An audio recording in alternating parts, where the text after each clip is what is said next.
শিয়ালদা, যেখানে আমরা বসেই রয়েছি, একেবারে এই শিয়ালদা সুরেন্দ্রনাথ কলেজের সামনে থেকে আগ্নেয়াস্ত্র সহ দুই ইঞ্জিনিয়ারকে পাওয়া গিয়েছে। বিষয়টা হচ্ছে কি হচ্ছে রাজ্যে?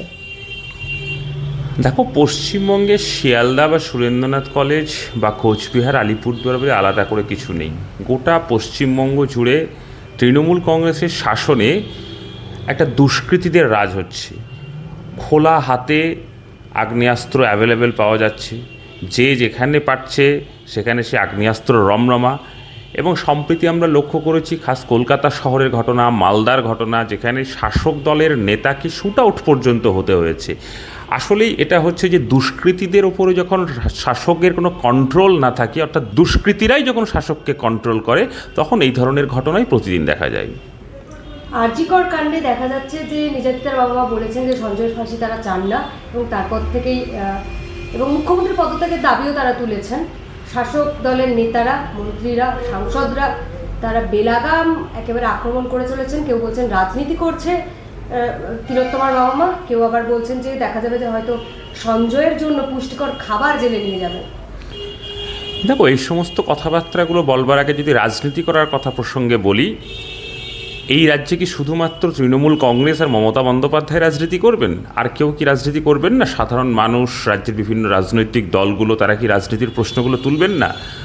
মমতা বন্দ্যোপাধ্যায় কি এত তাড়াতাড়ি ইতিহাস কি ভুলে গেছেন? মমতা বন্দ্যোপাধ্যায় তার যখন বিরোধী ছিলেন, ঠিক সেই সময়ে দাঁড়িয়ে থেকে রিজওয়ানুরের ঘটনার সময় তিনি রাজনীতি করেননি। তিনি যখন বিরোধী ছিলেন সেই সময় প্রত্যেকটা ছোট ছোট বিষয়ে রাজনীতি করতেন। আর এই যে প্রসঙ্গে রাজনীতি করবার কথা বলে উনি বা ওনার দলের লোকজন যে কথাগুলো তুলছেন, সম্পূর্ণ প্রসঙ্গটা আলাদা। এই জন্যই বলছি, প্রথম কথা হচ্ছে মনে রাখতে হবে যে সঞ্জয় রায় অপরাধী নয়, এরকম কথা কেউ বলছেন না। রাজ্যের সাধারণ মানুষ প্রত্যেকেই বলছেন সঞ্জয় রায় অপরাধী, কিন্তু সঞ্জয় রায়ের পক্ষে এই ধরনের একটা ঘটনা ঘটানো সম্ভব নয়। তাহলে এর সঙ্গে আরও যারা যারা জড়িয়ে আছে তাদের সামগ্রিকভাবে সকলের দৃষ্টান্তমূলক শাস্তি যতক্ষণ না পর্যন্ত না হচ্ছে, ততক্ষণ পর্যন্ত নির্যাতিতার পরিবার সঞ্জয়ের ফাঁসি চান না। এইটাকে গুলিয়ে ফেলছে তৃণমূল কংগ্রেস এবং তৃণমূল কংগ্রেসের নেতারা তাদের নিজস্ব রাজনৈতিক স্বার্থে। কিসের নিজস্ব রাজনৈতিক স্বার্থ?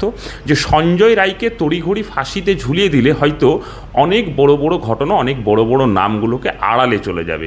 দেখো, একটা কথা হচ্ছে কি, এখানে কোর্টে যখন যে রায় ঘোষণা যেদিন হলো, সঞ্জয় রায়কে যেদিন মৃত্যুদণ্ড দিল, সেদিন একটা শব্দ বারবার আসছিল যে বিরলের মধ্যে বিরলতম ঘটনা এটা নয়, তার জন্য এখানে ফাঁসির যে সাজা, সেই সাজা এখানে ঘোষণা করা হয়নি। এখন বিরলের মধ্যে বিরলতম ঘটনা কি হয়, এবং তার সঙ্গে সবথেকে যেটা বড় প্রসঙ্গ হচ্ছে যে আদালত তো নিজে ডকুমেন্টস, এভিডেন্স এগুলো সংগ্রহ করে না। ডকুমেন্টস, এভিডেন্স এগুলো সংগ্রহ করে হচ্ছে বিভিন্ন তদন্তকারী সংস্থা, পুলিশ প্রশাসনের যে কোঅপারেশন, সিবিআইয়ের যে পারফরমেন্স, সেগুলোর ওপর নির্ভর করে। তার ভিত্তিতে আদালত রায় দিয়েছে।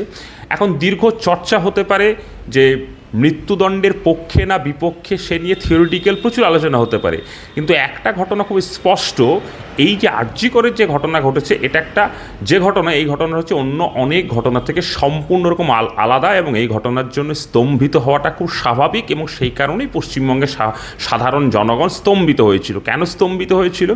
যে খাস কলকাতার একটা স্বনামধন্য হাসপাতাল, যে হাসপাতালের মধ্যে ডাক্তার নিজে সুরক্ষিত নয়, একজন জুনিয়র ট্রেনি ডাক্তারকে নৃশংসভাবে খুন এবং নৃশংসভাবে ধর্ষণ করা হলো।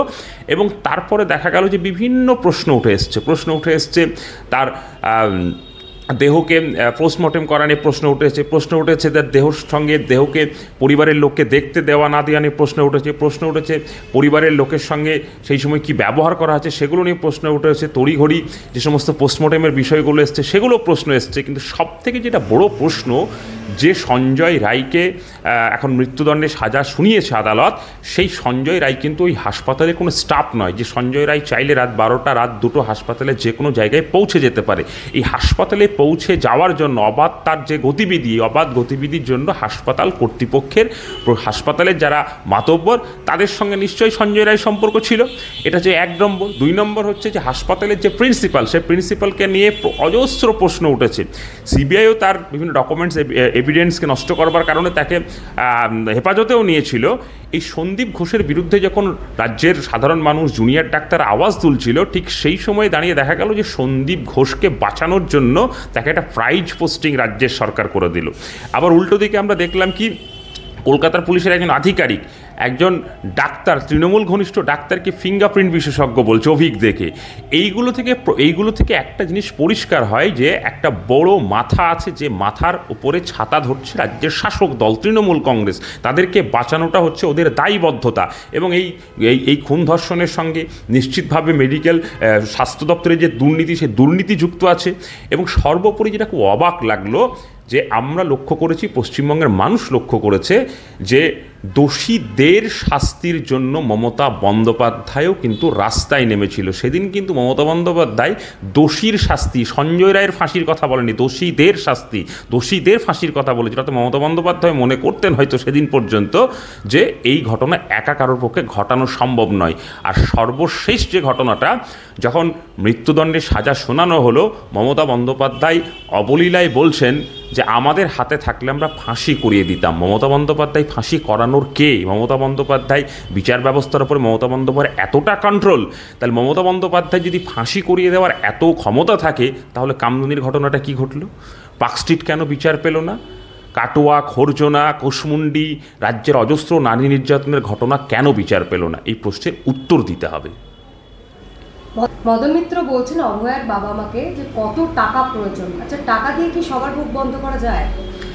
তো তৃণমূল কংগ্রেস যে রাজনৈতিক পাঠশালায় তাদের জন্ম এবং যে রাজনৈতিক পাঠশালায় তাদের প্র্যাকটিস, তারা মনে করে যে নিজেদের টাকার জন্য তারা মদন মিত্র অ্যান্ড কোম্পানি, যারা তাদেরকে দেখা যায় তৃণমূল কংগ্রেসের নেতাদেরকে, যে এরা টাকার প্রয়োজনে গরু ছাগলের মতো হাটে বিক্রি হয়, এবং ওরা মনে করে যে নিজের মতোই হতে বাংলার মানুষ, দেশের মানুষ। আসলে এই ধরনের কথাকে কি ভাষায় ধিক্কার জানাবো, আর কোন নিম্ন রুচি এবং নিম্ন মানসিকতার পরিচয় এই তৃণমূলের নেতাদের, এটা নিয়ে নতুন করে বলবার কোনো ভাষা আমি অন্ততপক্ষে খুঁজে পাচ্ছি না। কিন্তু রাজ্যের সাধারণ মানুষ এই ধরনের নিম্ন রুচির মানুষদেরকে নিশ্চিতভাবেই জবাব দেবে। মদন মিত্র বলছেন অভয়ের বাবা মাকে যে ভোটে দাঁড়িয়ে যান, জিততে পারবেন না।